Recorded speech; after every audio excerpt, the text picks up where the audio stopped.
NEET ചോദ്യപേപ്പർ ചോർച്ചയിൽ പ്രതിഷേധിക്കുന്നവർക്കൊപ്പം 19 ദിവസമായി അനിശ്ചിതകാല നിരാഹാര സമരം നടത്തുന്ന സോനം വാങ്ചുക്കിന് ഐക്യദാർഢ്യം പ്രഖ്യാപിച്ച് CJP ഇന്ന് കൂട്ട നിരാഹാര സമരം നടത്തും. അതേസമയം നിരാഹാര സമരം അവസാനിപ്പിക്കില്ല എന്ന് സോനം വ്യക്തമാക്കുന്നു. വീഴ്ചകൾക്ക് കാരണക്കാർ ഉത്തരവാദിത്തം ഏറ്റെടുക്കണമെന്നും സോനം ആവശ്യപ്പെടുന്നു. आप लोगों के हजारों संदेश आए कि मैं अनशन तोड़ दूं, कुछ खा लूं. दो बातें हैं. पहला तो अगर मैं खा भी लूं तो उससे क्या बदलेगा और क्या संदेश जाएगा? सरकार को तो यही संदेश जाएगा कि जवाबदेही की ज़रूरत नहीं है, वो बैठ जाते हैं, वो चले जाते हैं.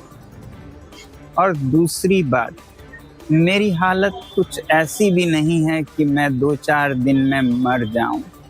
बहुत सारे मेडिकल टेस्ट होते रहे हैं, रिजल्ट्स काफ़ी नॉर्मल है 18 दिन के अनशन के लिए. आज ECG भी हुआ, बुरा नहीं है.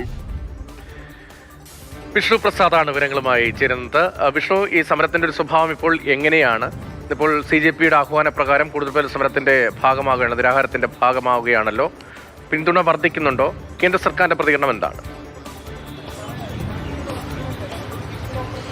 രതീഷ്, കഴിഞ്ഞ 19 ദിവസമായി സോനം വാങ്ചുക്ക് ഡൽഹിയിലെ ജന്തർ മന്ദറിൽ നിരാഹാര സമരം നടത്തി വരികയാണ്. അദ്ദേഹത്തിന്റെ ഭാരം ഈ 19 ദിവസം കൊണ്ട് 8 കിലോയിലേറെയാണ് കുറഞ്ഞിട്ടുള്ളത്. പച്ചവെള്ളവും ഉപ്പും മാത്രം കഴിച്ചാണ് അദ്ദേഹം ജീവൻ നിലനിർത്തുന്നതും. ഇതിനോടകം തന്നെ വിവിധ രാഷ്ട്രീയ പാർട്ടികൾ, യുവജന സംഘടനകൾ, വിദ്യാഭ്യാസ മേഖലയിലുള്ള സംഘടനകൾ ഉൾപ്പെടെയുള്ളവർ അവിടെ എത്തി സോനം വാങ്ചുക്കിനെയും അതോടൊപ്പം തന്നെ കോക്രോച്ച് ജനതാ പാർട്ടി പ്രവർത്തകരെയും നേരിൽ കാണുകയും പിന്തുണ അറിയിക്കുകയും ചെയ്തു.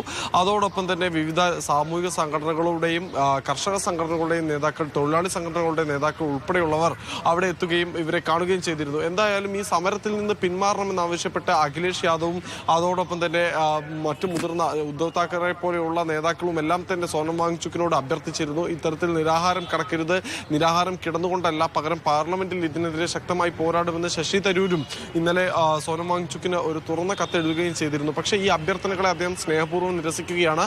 ഇപ്പോൾ താൻ ഈ സമരം അവസാനിപ്പിച്ച് ഭക്ഷണം കഴിച്ചാൽ അത് തെറ്റായ സന്ദേശം നൽകുമെന്നും ഇതിനൊക്കെ ഒരു കാരണക്കാരുണ്ട്, അവരെ ഉത്തരവാദിത്വം ഏൽപ്പിക്കാൻ അല്ലെങ്കിൽ അവർ ഉത്തരവാദിത്വം ഏറ്റെടുക്കാൻ ആരെങ്കിലും ഒരാൾ തയ്യാറാകേണ്ടതുണ്ട്, അതിനുവേണ്ടിയാണ് തന്റെ പോരാട്ടം എന്നാണ് അദ്ദേഹം പറയുന്നത്. 20-ാം തീയതി, അതായത് തിങ്കളാഴ്ചയാണ് പാർലമെന്റിലേക്ക് CJP പ്രവർത്തകർ മാർച്ച് പ്രഖ്യാപിച്ചിരിക്കുന്നത്. അതിനു മുൻപായി തന്നെ ഇതിനൊരു തീരുമാനം ഉണ്ടാകുമെന്നാണ് പ്രതീക്ഷിക്കപ്പെടുന്നത്. എന്തായാലും ഇന്നിപ്പോൾ CJP പ്രവർത്തകരും സോനം വാങ്ചുക്കിനൊപ്പം കൂട്ട നിരാഹാരം അനുഷ്ഠിക്കുന്നുണ്ട്. വൈകിട്ട് അരവിന്ദ് കെജ്രിവാൾ സമരപന്തലിലെത്തി നേതാക്കളെ കാണുകയും ചെയ്യും.